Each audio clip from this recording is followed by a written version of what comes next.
Hello everyone and welcome to hypnotherapyschool.net. I am Kyra Schaefer and with me today is Todd Schaefer. And we are so excited that you're joining us today, and we are going to do something that's so fun, so cool, and this is called the Instant Happiness Cards. Now we've had these cards, Todd, I think for probably 10 or 15 years, something like that, and we have been using them in our practice. We use them in our day-to-day life, and we use them when we do our meetings from day to day as well. These are things you can't find anymore, but we do find that they are very, very helpful and can spark some interest. So the card that we picked today was You Can't Lose Anything. And the basic premise here, I'm just going to read you from the card. People are afraid of two things: that they'll lose what they've got and that they won't get what they want. But people aren't really afraid of losing things. They're actually afraid of how they would feel if it happened. But the great news is that it's perfectly safe to feel your feelings, whatever they are. Stop resisting your feelings and allow yourself to experience what you'd feel if you lost what you've been afraid of losing, just for a moment or two. Breathe deeply and accept the feeling as it begins to evaporate. Now you're free to feel how you'll feel when you've got what you want and attract that instead. This is so, if we were really unpacking all of this, this is the premise of, I would say, what most people experience on a day-to-day basis, of either losing something or not getting that thing that they want. So we're just going to go ahead and dive right in. What are your thoughts, Todd? I got my swimming suit on. I'm ready to dive in. There you go. I really like this card because, lots of cards stand out from this deck, but this one really speaks to me because it really has to do a lot with consumer psychology and just psychology in general, and it's true for me also. It's true for me and it's true for everyone. Like when I am in fear, then I know that the way that fear kinds of manifests is projecting into the future a lot of times as being afraid of losing something or not getting something. Which is really so interesting because it reveals the underpinnings and the kind of the motivations of the ego and how it functions within us. The ego always says, I gotta get more, essentially. Right. So, and I gotta get more to feel valid, to be safe, to be worthy. It's just a cluster screw of manipulative tactics from that unhealed part of our mind, from the spiritual psychology part of our mind, so to speak. If you're familiar with the Course in Miracles, then you know what I mean when I'm talking about the spiritual ego. We're afraid of losing things, and we're afraid of how we would feel if it would happen.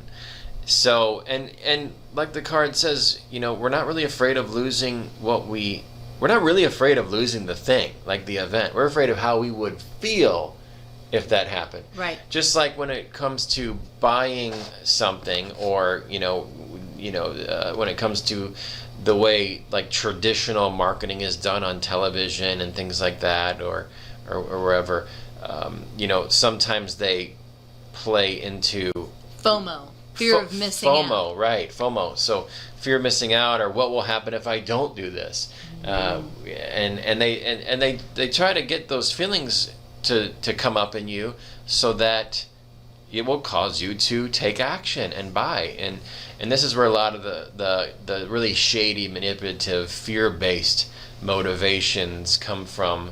To play on the I was going to say libido, to play on the and that's also true. That's actually true. Yeah. Sex sells, right? So they play on the libido with girls on billboards, and that'll get you to buy some condoms, won't it? Or they play on your the fears. Doesn't your grandparent deserve better? Right. You know? Right. Oh, yeah. They're gut-wrenching. My favorite is like the wordplay. I'm trying to remember a billboard I've seen, but they do a wordplay that sounds really gross almost, but it's not quite, and it's like, whoa, they're saying something really. They should not. You know, it's like it's like the billboard says nothing but got a stiff one. Yeah. And then they're selling like I don't know, flagpoles. Yeah. You know, or something like that. Call it flagstoday.com. Right. Yeah, I'll buy a flagpole. Wow, I'm strangely really excited about that. I don't know. I feel kind of weird about it, but I want one. Right. So they link up things like that, and they know that people, like we do as hypnotherapists, that people are in a state of hypnosis all the time. Right. The question is, how deeply into hypnosis are people? Right. You know, we're in light hypnosis, and meaning we're somewhat suggestible while we're driving. And you'll know that happens when you drive anywhere and you feel like time sort of gets suspended, and it's like, damn, that was a fast drive. Why was it faster going home than it was going to the thing? Well, it was the same distance. It was the same. There was no traffic. There were no stops, but the same amount of time. But it felt different. My experience was different. Well, you were in a little bit different state of hypnosis, and you're open to suggestion and that kind of thing. And that's why billboards on roads work, because we're more open to suggestion, I think. You know, I saw one. I don't remember where the context was, but I think it was one night, and all of a sudden my brain gave me an automatic thought, which was, I'm thinking Arby's. And not realizing that had been a billboard that was continually in my view, going back and forth to work. And I'm like, whoa, where did that come from? Or there was another one where I was like, I just take 2 and I'm good all day. And it was for like a leave or something. And I'm like, oh my gosh, it's just in there. And so I think as a hypnosis practitioner, as you learn, as you come to hypnotherapyschool.net and you do live trainings with us, you're going to find out that the primary objective of being a hypnotist, being a practitioner, is not just hypnotizing someone, because like Todd said, people are in hypnosis most of the time. It's actually dehypnotizing them out of those old belief systems. And it's just the same thing like we're talking with this information here, which is, you can't lose anything. You really can't. It's about what are you going to feel like if it does happen? And that's the fear. That's the thing that takes us out of our balance and takes us out of our positive, good feelings and positive state, because ultimately we're afraid mostly of only that feeling. But once we get through it, which is what this card suggests, once we feel it, let's let ourselves go to the dark place for a moment and see what that's like. And we don't have to be afraid of it anymore. And so it's like, okay, let's just be real. One of the things from cognitive behavioral therapy is basically where it was all found. It was these automatic thoughts. If they go unnoticed or unexamined, the brain starts to make it very, very valid. So these feelings are not real. So you're allowed to make a change and let yourself get uncomfortable and get comfortable with being uncomfortable, so that you don't have to have that fear anymore. Gosh, how do I follow that? Yeah, it's really good, and I there are several. That's wonderful things you just said there, and there's things I thought of saying also. It's really interesting how, it's been said that there really isn't much logic, if any, because all of our choices and decisions are made from emotional decisions. Now we're talking really, really deep psychology here, but it's funny if you just think of it in terms of avoiding what you don't want and being afraid of not having what you want, FOMO, and then being afraid of having what you don't want to happen, right? So afraid that you won't get what you want and afraid of losing what you have. Losing what you have. That, Thank you. yeah. Thank you.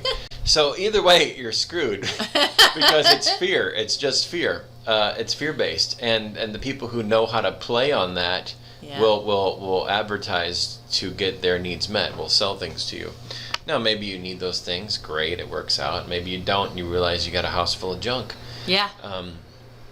But you know, a lot of superfluous purchases. If those things are really piling up, then you can probably assume that you're in hypnosis, making a lot of those purchases that really aren't meeting your needs. And I really like the point you said about dehypnotizing. Yeah. Because that's true. Once someone gets the public doesn't understand this because you have to learn things about psychology to understand what's happening inside of you. And just because the thing that makes it interesting is that it's pervasive. You know, it's everywhere. Most people don't know what their mental state is. Yeah, you don't know the water you swim in. You don't know the water you swim in. So that means the world as you know it doesn't really change because they're all just kind of maintaining status quo. And that is, you know, there's nothing out there that says, oh, learn everything. You need to learn how your mind works. You need to learn how this works so that you can have X, Y, Z, and you can be realized, and you're saving a lot of money and not making unnecessary purchases and just how to navigate da-da-da-da-da. If that were the state, then the entire world would operate quite differently. Yeah. There wouldn't be people trying to manipulate other people, probably, because they would know that it would be moot to do so, because we know when we're being influenced versus when you're ignorant, you don't know when you're being influenced. Right, because you've never taught that is a thing and that is a possibility. We just aren't privy to it. No. We're just kind of rolling along in our car and Right. thinking Arby's. Right. Yeah. Right, thinking Arby's. Yeah, and I know there are times when I'm more suggestible than other times. Yes. Me too. And then and it's usually when I'm at a lower vibration, because it's more like fast food things coming into my head and that kind of thing, or a need that's not getting met, or I'm hungry or whatever. Yeah.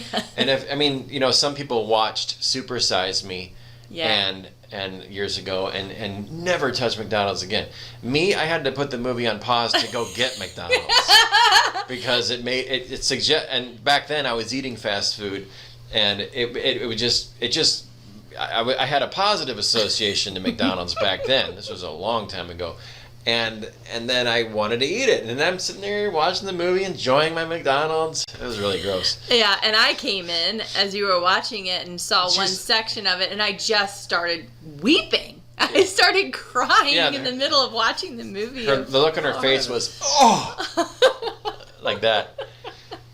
But that was like, I don't know, 10 years ago? Oh, more. Yeah, that was we were still in Craft Street, so that was 15 years ago. Yeah. Okay. So obviously, I haven't had McDonald's in I don't know how many years. Yeah, I know. And I would probably not want it now if I were to watch that again.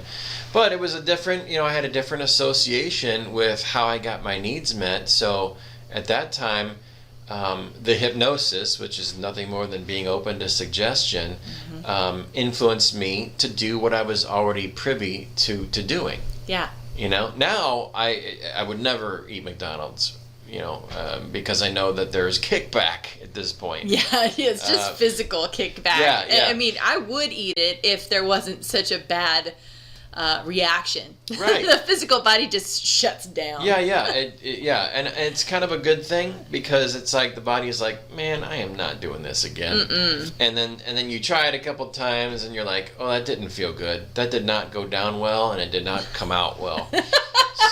So after a while, you just kind of train yourself to, okay, we're not doing this anymore. Let's find something else that's somewhat satisfying, and you start making better choices that are good on the way in and good on the way out, right. kind of thing. Yeah. It's giving nutrition. It's not taking away from you. Right. It's your not, lifespan. It's not. It's not hurting you. Yeah. Isn't that funny? Like when you burn the candle at both ends, you could have a lot, like drugs, for example, like recreational drugs. You have a lot more fun, but if you do it long term, you'll have a lot less life. Yeah, right. Yeah. Same thing with alcohol. Once in a while, that can be fun as long as you're doing a lot of other healthy stuff to supplement that. That's right. Yeah. But if you're doing it a lot and you're not practicing a healthy lifestyle, well, then it's going to show in your face. Yeah. Not to mention your cirrhosis of the liver. Yeah, right. Yeah, some long-term effects of that, and it's, there's certain, when it comes to things like addiction and all that kind of stuff. I mean, some of these marketers really play into that as well. As soon as you're kind of hooked into the matrix, they want to keep you there. So we want to primarily, our job as hypnotists, as you're training and getting training as a hypnotist, or if you already are one and you are just expanding your knowledge base, just adding this piece when you work with your clients of saying, hey, what is it that they're afraid of losing right now? And they could make a list. You could ask them to do kind of a loss inventory. And at the time of this recording, we've just come from a pandemic and come through a pandemic for about 1.5 years. And a lot of people have been losing a lot of things. And some of them, it has been incredibly detrimental for them because they had no coping mechanism to that loss, and it's been absolutely devastating, and they feel like their world has been ripped apart. Whereas other people who address this loss piece and they say, okay, well, I'm taking an inventory, or if I lose this thing, why is this scaring me? What does this feel like? Have I really lost anything at all? Is it possible to adjust, that kind of thing? And so that way, if something like this happens again, they'll be a lot more prepared to move through the process more gracefully, which I think is something that we could all do more of. And on a more serious note, which immediately elicits laughter on the other end. I've been cracking a lot of jokes. Yeah. I exercised today. I had my coffee. Yeah. On a more solemn note. No, I just wanted to make a comment without making a joke, and that is the FOMO thing. Being really afraid. We're not really afraid of losing things. We're afraid of how they would feel if it happened. So we're afraid of feeling our feelings is the thing. Yeah.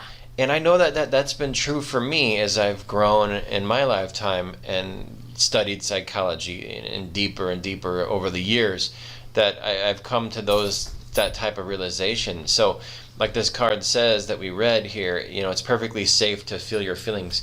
So that just says that our lives are avoidance of feelings we don't want to feel, essentially, which means we'll buy things. I mean, we've kind of put a marketing spin on this and a fast food spin. Yeah. But we'll do things that help us to feel comfort and not feel discomfort.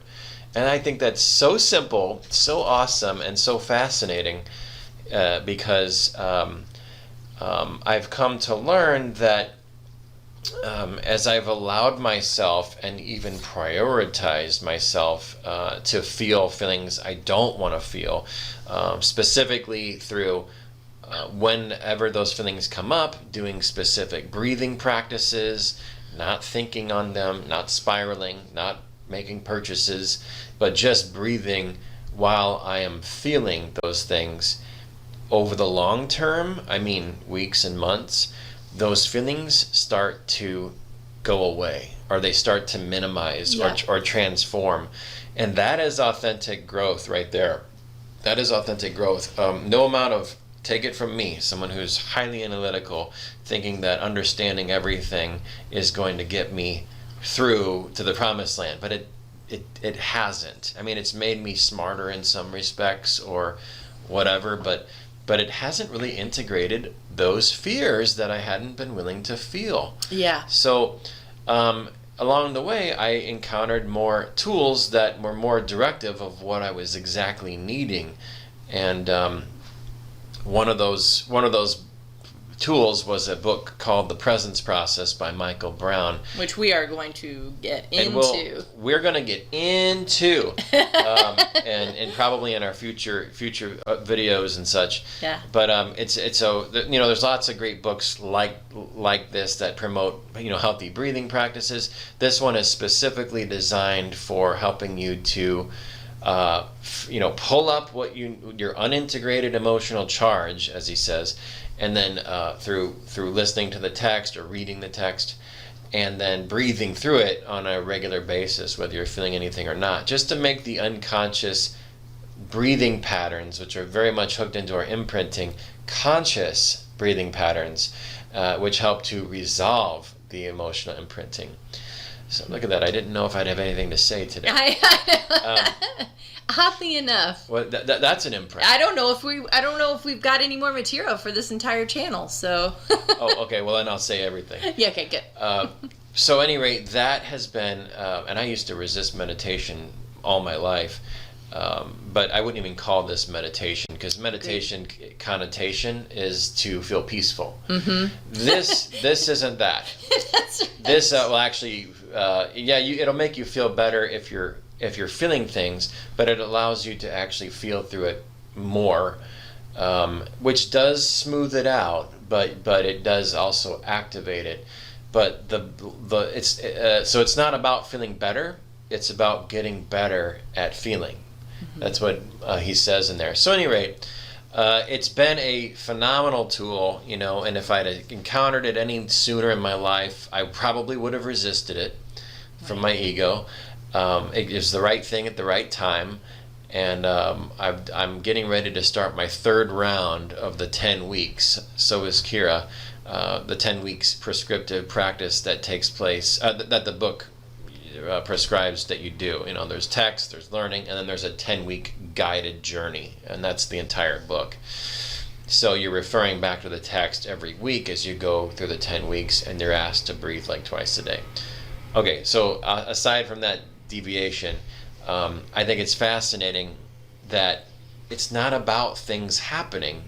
It's about the fear of things happening or not happening that really has an impact on our choices and how we self-sabotage and things like that. We're just running from fear. This is myself included here.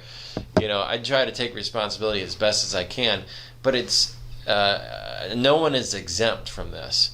We're running from our fears consciously, if they're in our faces, or unconsciously, if they're not.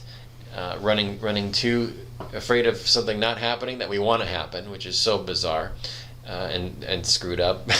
Or more obviously, just running away from something that we don't want to happen. And the result is how we show up, until we can, take more responsibility, get more positive, be mindful of how we're influencing ourselves or allowing ourselves to be influenced, and just decide to take responsibility in whatever way that feels appropriate to you. You will know how to guide yourself with this, because you'll be drawn to do certain things as opposed to being afraid of other things, and that can be if you do want to take responsibility and not be driven by unconscious fears and such, then ask yourself the question: what can I do to change the quality of my experience? And let your mind tell you what to do. You'll be drawn to read a book, or try this, or watch this, or watch less news, or any other toxic resource. And the journey will unfold before you. So that's a wonderful thing, and all of that is built in, but it's not prescribed by the world at large. So the larger the influence you're listening to, the more likely you might go down a path that's not going to be helping for you. So as we shift that for people who are of hypnotherapy students, as you are, or as you're kind of developing and growing yourself there, These might be some things you consider talking to your clients about, giving them some of these tools and resources, such as the Presence Process by Michael Brown. And it's a book. I mean, we got it on Audible. It was really helpful. And I would probably recommend that to if I were still seeing clients, I would probably recommend that to them to do for themselves, and maybe unpack it and do like a 10-week program with them, where every week we meet back and do a session to help amplify whatever it is that they're learning in that program, and what's coming up for them, so that they can begin to shift that. Because even though hypnotherapy, if you take it from a very basic, very general standpoint, they're laying down, they're getting relaxed, and you're reading scripts to them and you're doing that kind of thing. But if you were to really amp up your hypnotherapy practice, you'll ask them to do things like, let's take a loss inventory. Let's look at all the things that you feel like you're missing out on. Let's look at all those feelings that you haven't been addressing. Let's give you some tools like the Presence Process. Let's give you some workbook things that you can do to help you to increase your understanding and knowledge. So you're really giving them added benefits more than just the hypnotherapy practice that you're doing. Because when we used to do and work with clients, and we work with thousands and thousands, what we would do is I would spend about the first half an hour of doing coaching with them, doing some of the things that Todd was just recommending that you do, but also I would suggest these kinds of things to my clients. If they were my sister or brother, I would recommend doing these things, because it's going to amplify the treatment program that you have for them. And it's not just, okay, I'm on week to week and I'm kind of, hanging out with this person and she's putting me to sleep and I'm waking up and I feel better. No, it can be way more amped up than that, way more. You can move the needle a lot faster on their issues, just doing some of these things that were mentioned here. I agree. If I were to start another hypnotherapy clinic, I would include the Presence Process. Yeah. As part of the 10-week. If we were doing a 10-week program, I would design a package that went along with that to help smooth it out for them as they do the Presence Process. Yeah, not feel so alone in it. Yeah, not feel alone in it. I mean, we have a background in psychology and personal development, so we kind of know what to expect, and have a different tolerance level to someone who may not have any experience, and that can be a little scary. Mm-hmm. So it's nice to be able to do that with help, and I definitely agree that you'll go faster if you do any therapy with the Presence Process. This channel is designed to help give you as a practitioner tools that you can use with your clients as well as yourself, because it's for me it's very difficult to promote something that I don't use for myself. And I use hypnosis, I use meditation, I use a Presence Process, I use CBT, I use NLP, I'll use every tool in the toolbox if I have an issue coming up for me that I feel can be helped by those things. So that's really what we're doing here. Absolutely, using whatever tool we can to get the best results at any given time. And I'll also add on to what Kyra said, the level of responsibility, an accountability, I should say, a client is willing to take is going to be dependent upon the client. And so your qualification of your clients and what they want and what you're willing to offer will determine, like for example, how much trauma your client has or something might have a impact on how far you might expect to go with them. So the client, why they're coming to you and how far you might go is going to be dependent upon the client's willingness to be accountable to making changes and allowing changes and feeling their feelings. And it just depends. Everybody's got a highly unique curriculum, and there's definitely not a one-size-fits-all thing. That's why I made the comment earlier about the bigger it is, the less likely it'll be for you to follow. Conformity is definitely not the answer.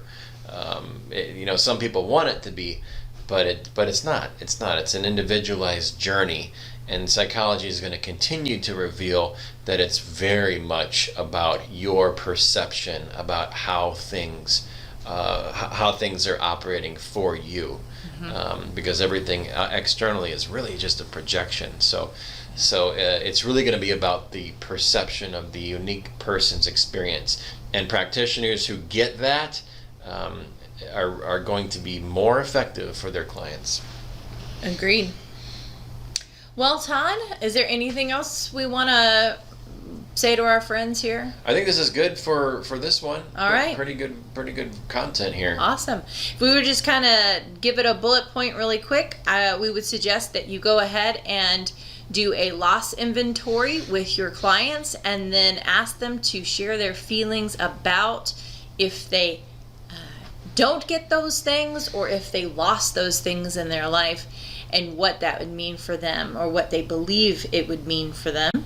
And then work through some of that and do some hypnosis specifically around receiving more of the feelings that they do want and that they do want to create, not based on the things or relationships in their life, but based off of the fact that they can generate these feelings and experiences on their own. And if you're wanting to get training as a hypnotherapist, just know that we do have options for that out at hypnotherapieschool.net, so that you can get the best training that you need to be an effective hypnotherapist in a very practical way, helping your clients to transform their lives effortlessly. So thank you so much for joining us. Todd Schaefer, thank you so much for joining me today, my partner in life and crime. My pleasure. And I'm Kyra Schaefer. Thank you guys so much for joining us, and we will be seeing you out there again. Take care.